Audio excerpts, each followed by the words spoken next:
Hi everyone, and welcome to episode 97 of the Rewarding Property Decisions podcast. So housing affordability has been obviously a very hot topic with the election now coming to a conclusion.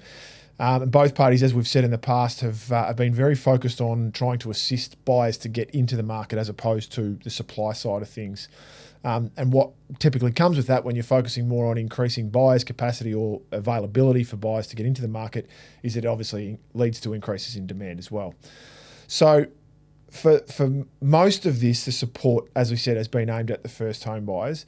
And for most of us who are already in the property market, will understand that that's really the hardest thing, is to actually get into the market for the first time.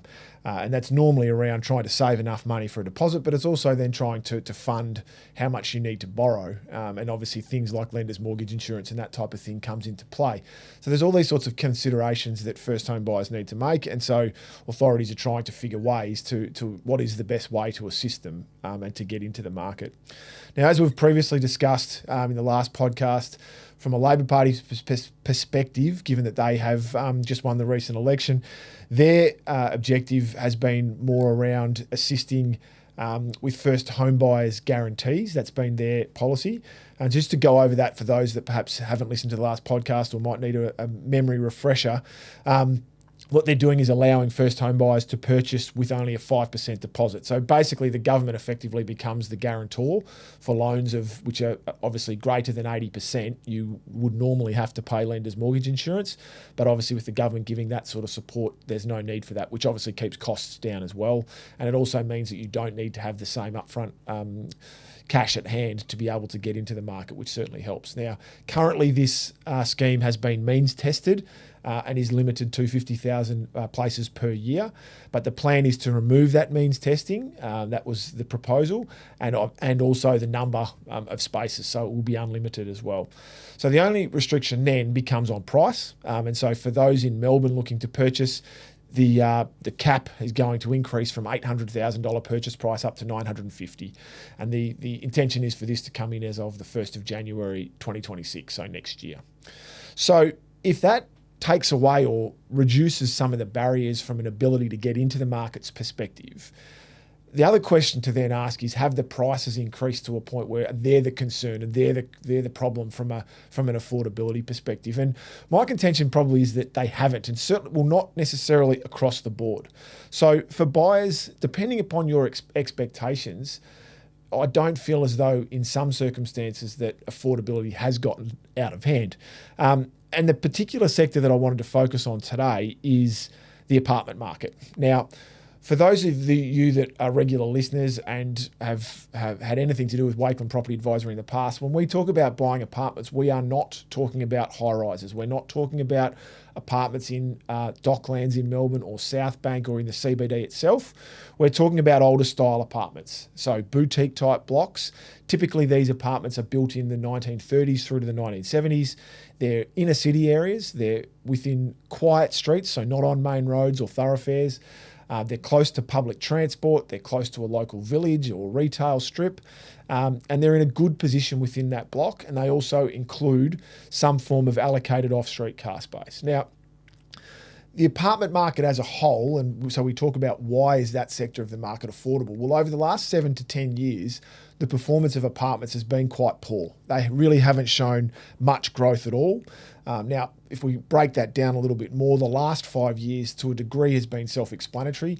Obviously with the pandemic and the current state that investors and those owning apartments or investment properties have faced, there's been some barriers put up. The government's trying to recoup some of the expenses that they had during the pandemic period. And so that type of property and the Melbourne market as a whole has been hit by that. And so it hasn't performed. But if we go back even further than that, the 3 to 5 years prior to that, there'd been a lot of supply increases. So there'd been a lot of apartments constructed, but also around the Royal Commission into the banking sector. That had an impact on investors' ability to borrow and how much they could borrow. So that's certainly impacted on the apartment market as well.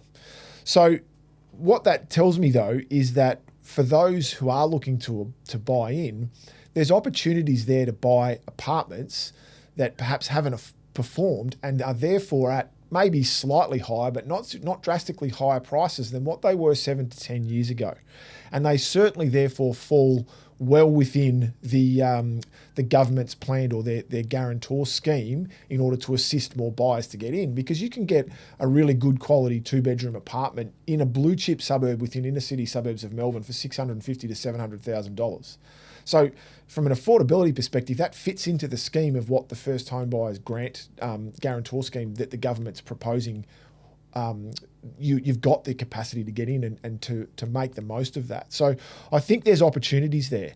Now, the other interesting thing, and looking back again on a couple of the podcasts that we've done in the past, the first one is the one that when I spoke to Mark McCrindle, who's a demographer and very well regarded and very well referenced, speaks highly on demographics all around, not just Australia, but the world. And Mark's commentary at the time was that Gen Z is very different, and that they make up a large proportion of current first home buyers. And buying property is a high priority for them. So they're looking to get into the market. It's something that they want to do. They've seen from their parents' perspective how well property investment has done for them in terms of wealth creation and having a stable home, that type of thing. And they also differ from their previous generation, being millennials, where property ownership wasn't a high priority for a long time for them. And it almost got to a point where there was an expectation that when it was the right time, they would just get into the market. But once that came, they started to realise that it wasn't that straightforward and that it was quite difficult. So Gen Z has learnt from that, plus the benefits that they've seen their parents have, and they have made it a priority for what they want to do. The other benefit that we've seen from a Gen Z perspective is that they're more than happy to get into the market and try and take steps up the property ladder, whereas some previous generations have had an expectation where they're wanting to get in at a high level and not necessarily buy their dream home, but certainly not necessarily compromise in ways that might be necessary to then take steps up the ladder. And I think that's been a credit to them in that they're happy to do work, they're happy to be open-minded around those sorts of things. So what it's starting to show us is that there's opportunities to be had in terms of getting into this, what we perceive to be a good value apartment market at the moment. And if you're prepared to, because there's been a lot of investors that in previous circumstances, because of some of the taxes and things that are in play at the moment, the land tax increases, the higher minimum rental standards that are required and the Airbnb tax, a lot of these issues have led to investors leaving the market. And as a result, there's been an increase in that supply. And that goes further to the other podcast that we did in recent times with Luke Saville. Now, Luke sells a lot of apartments, as you'll remember, particularly in Boroondara. But a lot of what he had to say was that most of his vendors at the moment are investors getting out of the market, but most of the buyers are first home buyers getting into the market and trying to take advantage of that sort of thing. So there seems to be a bit more of an increase of that market dynamic coming into play at the moment. Now, the other benefit from a first home buyer's perspective of looking at apartments is that there's less of a need to compromise on their lifestyle. If they've become accustomed to renting and living in the inner city and really enjoying it, living and being close to their social life is a very big part of Gen Z, and they do want to make sure that they're around their friends. It's a big part of their identity and who they are. So being able to buy a good quality apartment in the inner city enables them to get into the market, which is a priority, but also to maintain their lifestyle and their friendship circles, which is also a priority, rather than perhaps going considerably further out in order to be able to buy a house for a similar amount of money. So those are the sorts of things I think we are starting to see that from a Gen Z perspective, it is a priority and something that they want to do.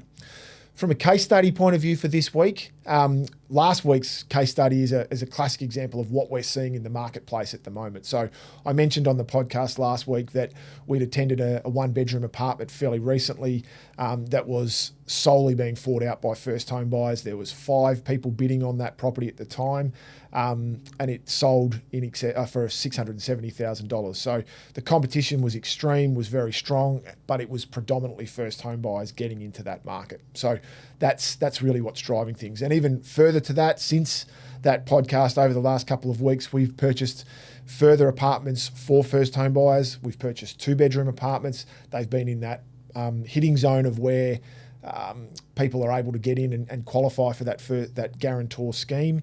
One of them was off market, one of them was on market, but both of them had really strong levels of competition. So the market is starting to come out. First home buyers are seeing that apartments are there, and I think that's a really good thing, that they're prepared to get into that market, to take their steps up the property ladder. So that's about it for today's podcast. Thanks again for joining me. And as always, please feel free to share the podcast far and wide with friends, family, colleagues, and on your social media channels if possible. We'd really appreciate it. Otherwise, if you'd like further information, please visit our website, wakeland.com.au. Otherwise, we wish you all the best with your property.